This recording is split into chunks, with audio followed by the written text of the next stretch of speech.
Hello students, कैसे हैं आप सब। आशा करता हूँ सब बहुत बढ़िया होंगे। आज के इस लेक्चर के अंदर हम हैं वो बीएससी फाइनल ईयर का मैथमेटिक्स का थर्ड पेपर जिसका नाम है मैकेनिक्स। तो उसके अंदर आपकी एक फोर्थ यूनिट है जिसमें एक चैप्टर है जिसका नाम है घर्षण, फ्रिक्शन। तो उसी के ऊपर आज हम चर्चा करने वाले हैं। उसमें जो इम्पोर्टेंट क्वेश्चंस है जो यूनिवर्सिटी एग्जाम में काफ़ी बार पूछे भी गए हैं उनके ऊपर आज अपन है वो डिस्कस करने वाले हैं। सबसे पहले तो जैसे चैप्टर का नाम आपको दिख रहा है घर्षण, फ्रिक्शन होता क्या है। हालांकि घर्षण के बारे में आपने हमेशा से सुन रखा है, 11th-12th में भी जैसे फिजिक्स में आता था घर्षण क्या होता है तो हमें पता है। जैसे मैं एक छोटा सा इसका इंट्रोडक्शन दूँ तो आपके पास में यदि कोई दो वस्तुएं हैं, वो दोनों वस्तुओं को यदि एक दूसरे के ऊपर रख दिया जाए तो उस कंडीशन में जब वो दोनों वस्तुएं एक दूसरे को स्पर्श करेगी जिस पॉइंट पे, तो उस पॉइंट के ऊपर एक प्रतिरोधी बल है वो काम करता है। वो प्रतिरोधी बल क्या काम करता है कि उन दोनों वस्तुओं को सरकने से या फिसलने से रोकता है। और जो प्रतिरोधी बल जिसकी मैं बात कर रहा हूं उसी को बोलते हैं घर्षण, घर्षण बल। अब यहाँ पे जो वस्तुएं हमने ली है वो डिपेंड करती है कि किस तरीके की वस्तुएं ली है। यदि हम यहाँ पे कोई दो बर्फ की सिलाई ले और उन दोनों बर्फ की सिलाओं को एक दूसरे पे रख दे तो वो आराम से उसके ऊपर थोड़ा सा प्रेशर देते वो सरक जाती है, फिसल जाती है। तो उस टाइम पे हम ये बोलेंगे कि उनके बीच में जो घर्षण है ना वो कम है, घर्षण बल है वो कम होगा। जबकि यदि अपन दो पत्थर ले लो, बड़े बड़े पत्थर ले लो और पत्थरों के ऊपर एक दूसरे के ऊपर रख दोगे तो आपको देखने को मिलेगा कि उनको जैसे सरकाएं ना तो बहुत ज़्यादा जोर आता है। तो उस कंडीशन में हम ये बोल सकते हैं कि इनके बीच में जो घर्षण बल है ना वो बहुत ज़्यादा अधिक है। ठीक है, तो ये तो होती है बेसिक से आखिर घर्षण होता गया। अब अपन है वो सबसे पहले यहाँ पे एक क्वेश्चन है वो मैं यहाँ पे सोल्व कराता हूँ। क्वेश्चन की लैंग्वेज आपको दिख रही होगी बोर्ड के ऊपर कि क्वेश्चन ये बोल रहा है कि आपको सिद्ध करना है कि कोई W भार का कोई पिंड है, कोई वस्तु है जिसका वजन है वो W है, उसको रुक्ष क्षैतिज तल पर, रुक्ष का मतलब होता है जो रफ सरफेस होता है ना उसको बोलते हैं रुक्ष, क्षैतिज तल पर ऐसे खींचा जाए ना तो खींचने पर उसको जो आवश्यक न्यूनतम बल की जो हमें आवश्यकता पड़ेगी ना वो न्यूनतम बल हमें W sin लैम्डा है वो लेके आना है। तो सबसे पहले हम इस जो क्वेश्चन है इसका डायग्राम है वो यहाँ पे बनाते हैं और उस डायग्राम के बेस पे है वो आप सारा कॉन्सेप्ट है वो समझिएगा। ठीक है, तो सबसे पहले अपन बात करें कि अपने पास में कोई यहाँ पे एक क्षैतिज तल है, कोई रफ क्षैतिज तल है। तो मान लिया कि यहाँ कहीं पे ये कोई आपके पास में A और ये यहाँ पे कोई B, ये कोई एक क्षैतिज तल है। ठीक है, इसका इधर कोई पॉइंट मान लिया, कोई पॉइंट है O जिसके ऊपर आपके पास पिंड है वो रखा गया है। ठीक है, यहाँ पे आपके पास पिंड रखा गया है। आपको पता है पिंड का भार हमेशा नीचे की तरफ होगा और वो भार आपको क्वेश्चन में दे रखा है कैपिटल W, ये पिंड का भार है। अब इस पिंड को यदि अपन खींचे तो खींचने पे मान लिया इसको ऐसे खींचा जा रहा है और यहाँ पे वो पॉइंट मान लिया अपन ने क्या P कोई पॉइंट है। नेक्स्ट, अब इस पिंड पे कितने तरीके के बल लगेंगे सबसे पहले उनकी बात करते हैं। सबसे पहले तो इस पिंड पे इसकी लंबवत दिशा में अभिलंब प्रतिक्रिया बल है वो लगेगा और उसको हमने मान लिया कैपिटल R, इसको मान लिया कैपिटल R जिसको बोलते अपन अभिलंब प्रतिक्रिया बल। ओके, अभिलंब प्रतिक्रिया बल ये तो हो गया अपने पास में पिंड पर लंबवत दिशा में लगने वाला बल। दूसरा बल हमेशा ध्यान रखना, पिंड को जिस साइड में खींचा जाता है, मतलब इस पिंड को इधर ही खींचा जा रहा है तो इसके विपरीत दिशा में हमेशा घर्षण बल काम करता है। घर्षण बल हमेशा अपोजिट डायरेक्शन में काम करता है। तो इस साइड है वो पिंड पे घर्षण बल काम करेगा और घर्षण बल को अपन F से नोटेट कर रहे हैं। और हमेशा ध्यान रखना घर्षण बल का जो मान होता है वो अभिलंब प्रतिक्रिया बल और घर्षण गुणांक के गुणा के बराबर होता है। यहाँ पे जो घर्षण गुणांक है इस चैप्टर में उसको न्यू बोला गया है। घर्षण जो गुणांक है उसको क्या बोला गया है, न्यू बोला गया है। तो यहाँ घर्षण गुणांक है वो अपना न्यू है। ये अपने पास में घर्षण गुणांक है। तो इसका मतलब अभिलंब प्रतिक्रिया बल क्या हो गया, न्यू इंटू अभिलंब, ये घर्षण बल अभिलंब प्रतिक्रिया बल के मल्टीपल के बराबर हो गया। ये हो गया। नेक्स्ट सिमिलरली अब इसके बाद में भार W हो गया, यहाँ पे आपके पास घर्षण बल हो गया और अभिलंब प्रतिक्रिया बल हो गया। इतना काम अपन ने कर लिया। नेक्स्ट अपन क्या काम करेंगे, यहाँ पे जो जिस दिशा में पिंड को खींचा जा रहा है इस P पॉइंट को घटकों में वियोजित करेंगे। कुछ ना कुछ घटकों में वियोजित करना पड़ेगा, तभी तो अपने पास में ये जो सिद्ध करना है साइन कोस टेन ये सब कुछ आएगा। तो हमें पता है जब भी किसी भी पिंड को घटकों में प्रदर्शित किया जाता है तो उस पिंड के अनुदिश वाली जो लाइन होती है उसको तो कोस के अंदर डिवाइड किया जाता है और उसके लंबवत जो लाइन होती है उसको साइन से रिप्रेजेंट किया जाता है, साइन से नोटेट किया जाता है। तो यहाँ पे इसके साथ ही हमने माना कि ये जो आपके पास में P वाली ये जो लाइन है, ये दिशा है, ये अपने पास में इस समतल के साथ एक एंगल बना रही है, अल्फा मान लिया, अल्फा नाम ले लिया। तो इस P को जब घटकों में वियोजित करते हैं तो ये वाली जो डायरेक्शन होगी वो तो होगी P कोस ऑफ अल्फा, और ये जो लंबवत वाली डायरेक्शन होगी उसको बोलेंगे अपन P साइन ऑफ अल्फा।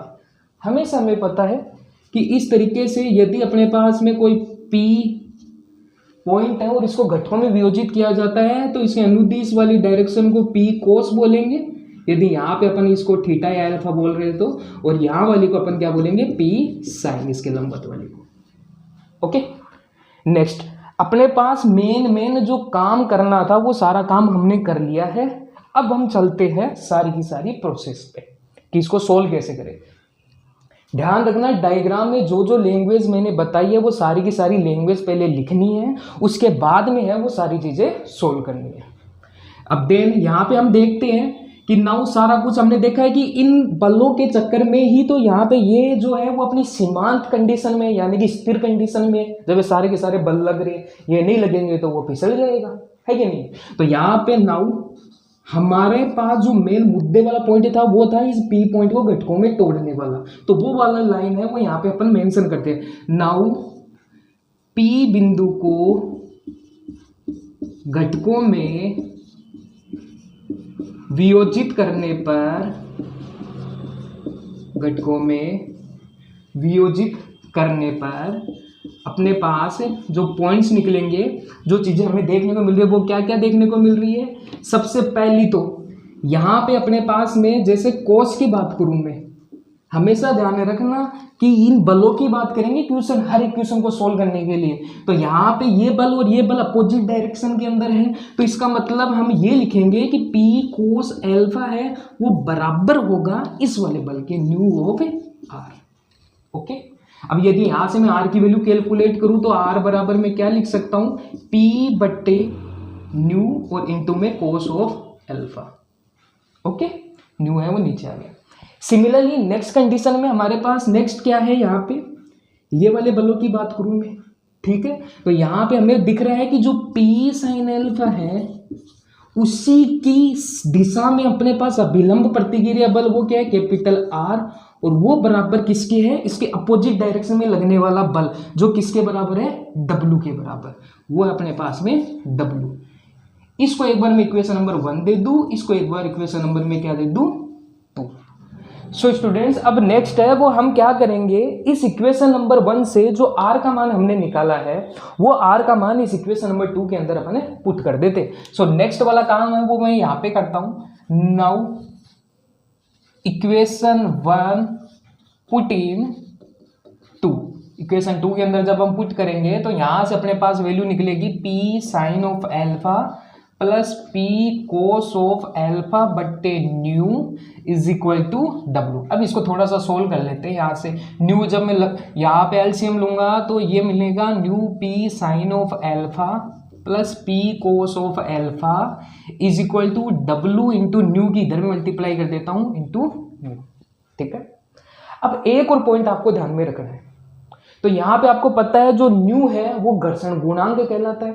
तो यहाँ पे एक कंडीशन होती है, एक संबंध होता है, संबंध का नाम है यहाँ पे घर्षण गुणांक और घर्षण कोण के बीच संबंध। तो एक संबंध होता है यहाँ पे घर्षण गुणांक व घर्षण कोण के बीच में एक संबंध होता है। संबंध क्या होता है? जो आपके पास में घर्षण गुणांक होता है न्यू, वो घर्षण कोण की ज्या के बराबर होता है और ज्या होता है tan ऑफ लेमडा, इसको बोला जाता है। ये एक संबंध होता है, अर्थात न्यू का मान है वो tan लेमडा के बराबर होता है। बेसिक सी बात ये, इसका ध्यान में रखना है। नेक्स्ट हम क्या करेंगे, जहां भी न्यू दिख रहा है वहां पे क्या पुट कर देंगे, tan लेमडा। तो यहां से अपन बात करें तो p sin alpha into mu का मान कितना है, tan of lambda plus p cos alpha is equal to w into mu, mu की वैल्यू है tan ऑफ लेमडा। ठीक है, इतना काम हो गया। नेक्स्ट हम क्या करेंगे यहां से, अब अपने पास में सारी चीजें प्रूव करने के लिए अब इसमें कॉमन क्या चीज देखने को मिल रही है अपने पास, कैपिटल P। तो कैपिटल P जब मैं यहाँ पे कॉमन लेता हूँ और इसको थोड़ा सा अरेंज करता हूँ तो यहाँ पे देखो मेरे पास क्या मिलेगा, तो that is implies capital P sine alpha into tan lambda plus में कोस अल्फा और बराबर में है w into tan of lambda. ये कुछ मेरे पास वैल्यू है। अब इसके बाद में यदि मैं इसको सेपरेट करूं तो यहाँ पे p का मान है वो मेरे पास मिलेगा w इंटू tan लेमडा को मैं क्या लिख सकता हूँ, साइन लेमडा बट्टे कोस लेमडा लिख सकता हूँ नो डाउट, बट्टे में साइन अल्फा इंटू में tan लेमडा को वापस क्या लिख दूं मैं, साइन लेमडा बट्टे कोस ऑफ लेमडा और प्लस में क्या मिल रहा है, कोस ऑफ अल्फा। अब मैं एलसीएम लेके यहाँ पे कोस लेमडा को आपस में काट देता हूँ, तो फाइनल मेरे पास p का मान जो मिलेगा वो क्या मिलेगा, w इंटू साइन लेमडा बट्टे sine alpha sign lambda plus cos alpha into cos of lambda. ये फाइनली मेरे पास वैल्यू मिल गई। अब नेक्स्ट है वो मैं यहाँ पे एक फॉर्मूला हमें पता है, फॉर्मूला क्या होता है कि कोस x माइनस जो y है वो बराबर होता है कोस x कोस y माइनस का प्लस का साइन x साइन y। ये आपके पास में कोस x माइनस y का फॉर्मूला होता है। तो डिटो का डिटो आपको यहाँ पे नजर आ रहा है, बस कुछ नहीं करना, फॉर्मूला अप्लाई कर देने का। तो फॉर्मूला अप्लाई करोगे तो यहाँ पे क्या मिलेगा, p बराबर w साइन लेमडा बट्टे में cos of alpha minus lambda. ऐसा कुछ आपको देखने को मिल गया। अब नेक्स्ट देखो, अभी तक अपनी चीज प्रूफ नहीं हुई है क्योंकि प्रूफ अपन को क्या करना था, p बराबर w साइन लेमडा अपन को प्रूफ करना था। अब हमें एक चीज दिख रही है यहाँ पे, ये जो p है इसकी वैल्यू न्यूनतम कब होगी, जब इसकी वैल्यू अधिकतम होगी, है कि नहीं है, क्योंकि ये दोनों एक दूसरे के विलोम है, रेसिप्रोकल है। तो यदि ये वैल्यू मैक्सिमम है तो ये वैल्यू मिनिमम होगी और अपन को मिनिमम वैल्यू तो निकालनी है, अपने पास स्टेटमेंट यही तो बोल रहा है। तो आपको पता है कोस की वैल्यू अधिकतम कितनी हो सकती है, 1 हो सकती है, 1 से ज्यादा नहीं हो सकती। तो यहाँ पे अपन को पता है चूंकि p मिनिमम के लिए अपने पास में p मिनिमम के लिए कोस एल्फा माइनस लेमडा का मान कितना आएगा, 1 आएगा, यानी नीचे वाला मैक्सिमम आएगा। और आपको पता है कोस के अंदर a का मान किसका होता है, कोस 0 का मान होता है। तो यहां से क्या मेरे पास में डायरेक्ट एल्फा माइनस लेमडा बराबर 0, या मैं बोलूं तो एल्फा बराबर लेमडा में लिख दो क्या यहाँ पे, ओके। तो यहां से मेरे पास फाइनली एल्फा बराबर क्या आ गया, लेमडा। तो यहाँ से जैसे मैं थोड़ा सा ऊपर लिख देता हूँ इसको, यहाँ से मेरे पास एल्फा और लेमडा दोनों क्या आ गए, बराबर आ गए। एक चीज मेरे को ये मिल गई। अब यदि एल्फा और लेमडा बराबर है देन इसको इक्वेशन नंबर में कितनी दे दूं, यहाँ पे अपने पास 2 आ चुकी थी तो इसको इक्वेशन नंबर में क्या दे देता हूँ, 3 दे देता हूँ। सो इसलिए यहाँ पे जो p मिनिमम है वो क्या मिलेगा अपने पास में, w साइन लेमडा बट्टे कोस ऑफ, आपको पता है दोनों बराबर है तो कोस 0 लिख दूं और यहां से क्या लिख दूं, w साइन ऑफ लेमडा। तो हेंस p का न्यूनतम मान है वो आपके पास में क्या मिल गया, w into sine of lambda, जो आपको क्या करना था, प्रूफ करना था, हेंस प्रूफ। सो होपफुली आपको पूरे का पूरा कॉन्सेप्ट है वो समझ में आ गया होगा कि क्वेश्चन को है वो कैसे हमने स्टेप बाय स्टेप है वो यहाँ पे सोल्व किया है। अब चलते हैं हम एक नए क्वेश्चन की। सो स्टूडेंट्स, जो नेक्स्ट क्वेश्चन है उसका स्टेटमेंट कुछ इस प्रकार से आपके पास में कि एक आपके पास में दो खुरदरे कोई कण है, ठीक है, जिनका भार और घर्षण गुणांक है वो क्रमशः W1 W2 और ν1 ν2 दे रखा है, और एक भारहीन रस्सी से जुड़े हुए हैं। कोई रस्सी है, उसके ऊपर दो खुरदरे कण हैं जो जुड़े हुए हैं, और किसी धरातल पर वो साम्य अवस्था में है, ठीक है, वो धरातल पे एक स्थिर अवस्था में है। तो सिद्ध करना है कि धरातल का जो अधिकतम झुकाव होगा, उस रस्सी और उन कण के लिए जो धरातल का अधिकतम झुकाव होगा वो आपके पास में ये निकल के आएगा। क्या बोल रहे हैं, सबसे पहले तो इस क्वेश्चन का डायग्राम अपन ड्रॉ करते हैं, देन उसके बाद में स्टेप बाय स्टेप सारी चीजें देख लेंगे। तो इन क्वेश्चनों का मेन चीज डायग्राम ही होता है। डायग्राम यदि सही बन जाता है ना तो आगे वाली प्रोसेस सेम है सारे क्वेश्चनों में। तो यहाँ पे क्या करेंगे अपन, इसके सॉल्यूशन की मैं बात करूँ तो सबसे पहले अपन इसका डायग्राम ड्रॉ करें। तो मान लिया यहाँ पे कोई अपने पास में ये धरातल है, मान लिया ये अक्ष एक्सिस से धरातल है, ठीक है। इस धरातल पर यहाँ कहीं पे अपने पास में एक रस्सी तनी हुई है, और इस पे कोई दो पॉइंट मान लेते हैं P और Q। पॉइंट तो क्या है, ये वो कणी है, पिंडी है जिनकी बात क्वेश्चन कर रहा है, ठीक है। ये पिंड कण बोल दिया अपन ने। देन क्यों थोड़ा सा नीचे ले लेता हूँ, यहाँ पे मान लिया Q कण है, ठीक है। देन और साथ में अपन ने ये मान लिया कि ये आपके पास धरातल के साथ जो कोण बना रहा है वो कोण है अपने पास में अल्फा। खत्म इतनी खाड़ी। इसके बाद में समझना, सबसे पहले तो अपने पास में क्वेश्चन में दे रखा है कि इनके ऊपर जो आपके पास में भार है वो भार W1 और W2 है रिस्पेक्टिवली। तो मान लिया इधर जो भार है इनका वो मान लिया W1 भार है, और इस कण के लिए जो भार है वो मान लिया नीचे की साइड W2 भार है। दोनों दो भार से लटके हुए हैं। तो भार है तो इसका मतलब इन पॉइंटों के लंबवत दिशा में सबसे पहला तो है अभिलंब प्रतिक्रिया बल है वो कार्यरत रहता है। अभी लास्ट क्वेश्चन में भी अपन ने बात की थी। तो इस P पॉइंट पे जो अभिलंब प्रतिक्रिया बल है वो यहाँ कहीं पे मान लिया R1 है, मान लिया, और यहाँ पे इसके लंबवत अभिलंब प्रतिक्रिया बल है वो मान लिया R2 है। ये छोटी सी लाइन खींची है तो मत समझना इतना सही है, लंबा कितना ही ले जाओ चाहिए कोई फर्क नहीं पड़ता। इसके बाद में नेक्स्ट देखो, अभिलंब प्रतिक्रिया बल अपन ने खींच लिया। अब आता है घर्षण बल। तो घर्षण बल क्या होगा यहाँ पे, तो यहाँ पे जो घर्षण बल है वो हमेशा, अब ये पिंड है तो पिंड को साम्य अवस्था में लाने के लिए ऐसे रस्सी को ऐसे खींचा जाएगा, है कि नहीं है।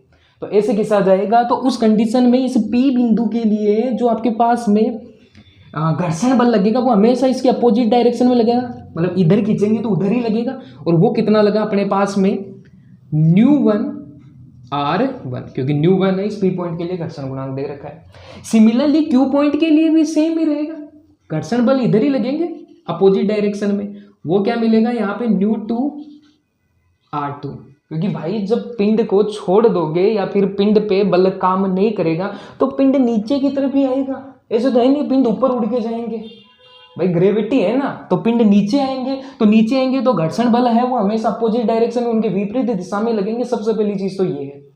अब इन दोनों तीनों बलों के अतिरिक्त एक बल और इधर काम करेगा, वो है रस्सी का तनाव बल, सबसे मोस्ट इंपोर्टेंट।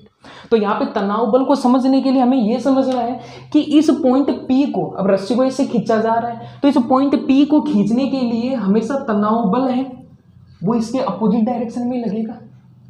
तो यहाँ पे P पॉइंट है तो इसका मतलब इसका जो तनाव बल है वो किधर लगेगा, इस वाली डायरेक्शन में, उसको कैपिटल T बोल दिया। सिमिलर केस में यदि Q पॉइंट की बात करें तो आपको पता है Q पॉइंट के लिए भी रस्सी को ऐसे खींचा जाएगा, तो रस्सी को ऐसे खींचा जाएगा तो तनाव बल तो इधर ही कार्य करेगा ना, इसके अपोजिट डायरेक्शन में तो काम करेगा। तो इसका मतलब इसका तनाव बल है वो हमेशा किस दिशा में होगा, इधर होगा, कैपिटल T। रस्सी को ऐसे कर रहे हैं तो उस कंडीशन के अंदर तनाव बल तो हमेशा अपोजिट डायरेक्शन में लगते हैं ना। इसको ऐसे खींचोगे तो तनाव बल ऐसे जाएगा, इसको वैसे खींचोगे तो अपोजिट डायरेक्शन में T ऐसे जाएगा, सिंपल। अब देर नेक्स्ट देखो यहाँ पे, अब हमें यह पता है कि इस कोण को अपन ने अल्फा बोला है, ये स्ट्रेट लाइन है वो हमेशा 90 डिग्री का कोण बनाती है। ये एक त्रिभुज मिल गया और त्रिभुज में बनने वाले कोण का मान 180 डिग्री होता है, और यदि ये अल्फा है ये 90 डिग्री है तो यहाँ पे ये वाला कोण है वो कितना हो गया, 90 माइनस अल्फा। सही है, आ गया समझ में। तीनों को जोड़ोगे तो 180 मिल रहा है। देन इसके बाद में नेक्स्ट हम क्या करें, ये जो अपने पास में ग्रीन वाली लाइन है ना, इनको थोड़ा सा हम लोग आगे बढ़ा देते हैं। एक बार एक काम ये कर लेते हैं सबसे पहले।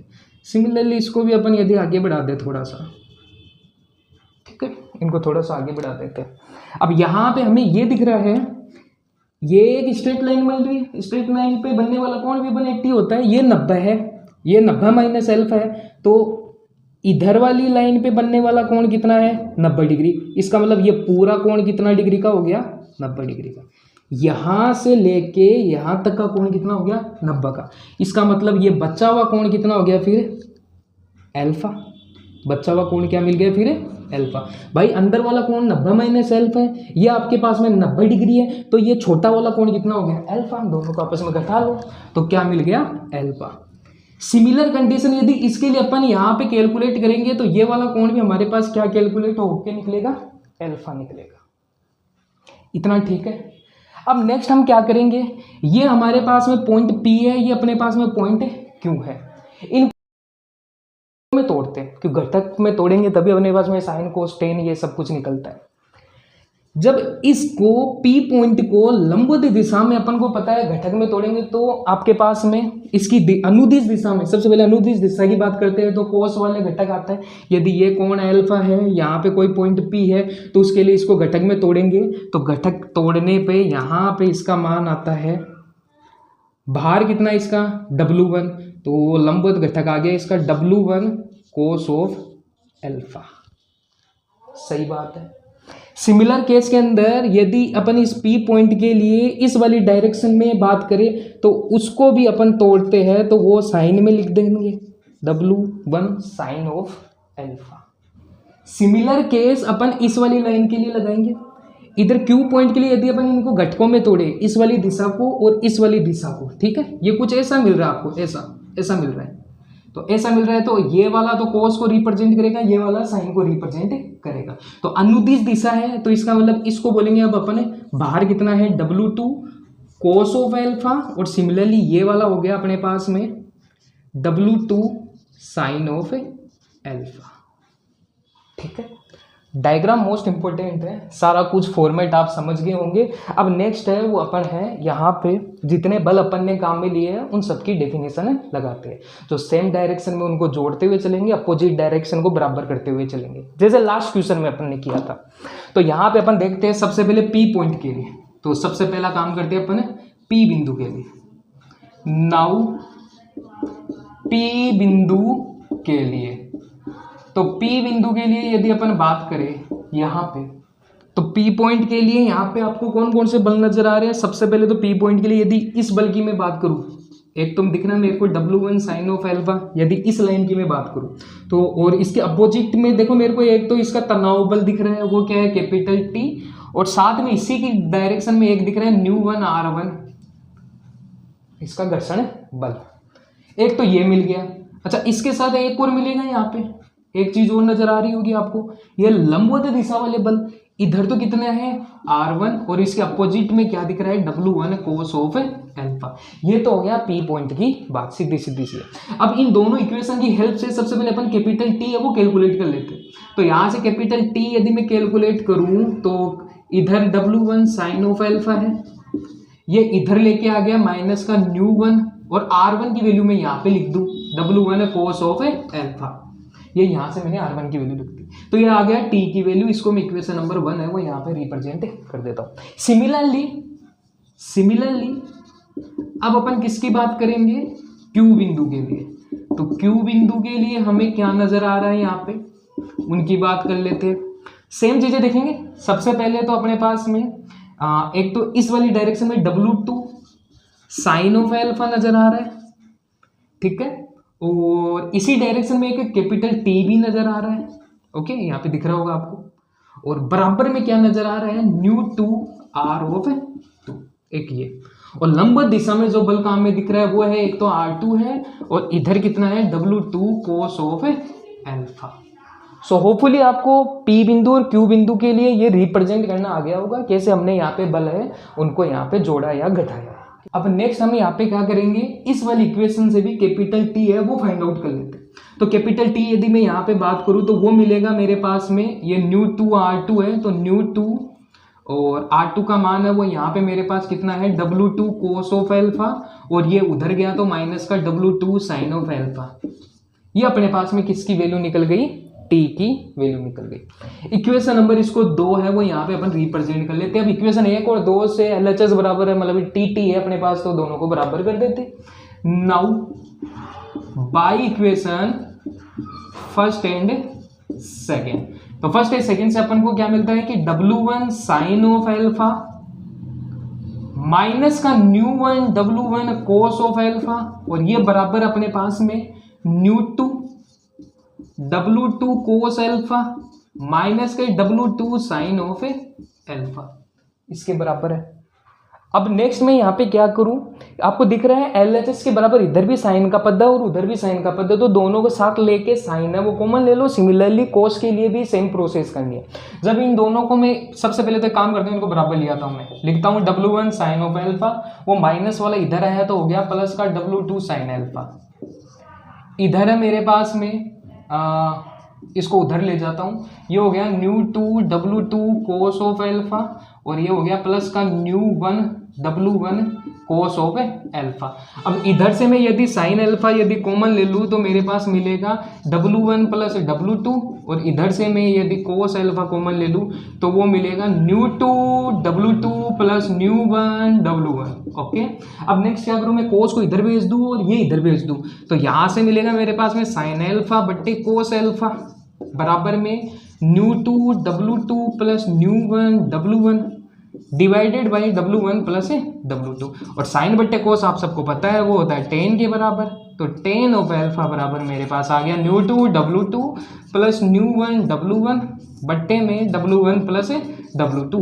हमें तो एंगल चाहिए ना, बीच का कोण चाहिए, वो है एल्फा, तो एल्फा की वैल्यू यहाँ से कितनी मिल गई, tan inverse ν2 W2 plus ν1 W1 बट्टे में W1 प्लस W ऑफ 2। शायद यही आपको यहाँ पे प्रूव करके लेके आना था। होपफुली आपको पूरा का पूरा कॉन्सेप्ट समझ में आ गया होगा कि किस प्रकार से हमने इस क्वेश्चन के लिए डायग्राम ड्रॉ किया, देन उसको है वो अपन ने सोल्व किया है। तो फिलहाल के लिए आज के इस लेक्चर में हम केवल इन 2 क्वेश्चनों की बात करेंगे। नेक्स्ट लेक्चर के अंदर हम है वो आगे कुछ और इंपॉर्टेंट क्वेश्चंस की बात करेंगे। तब तक के लिए सी यू।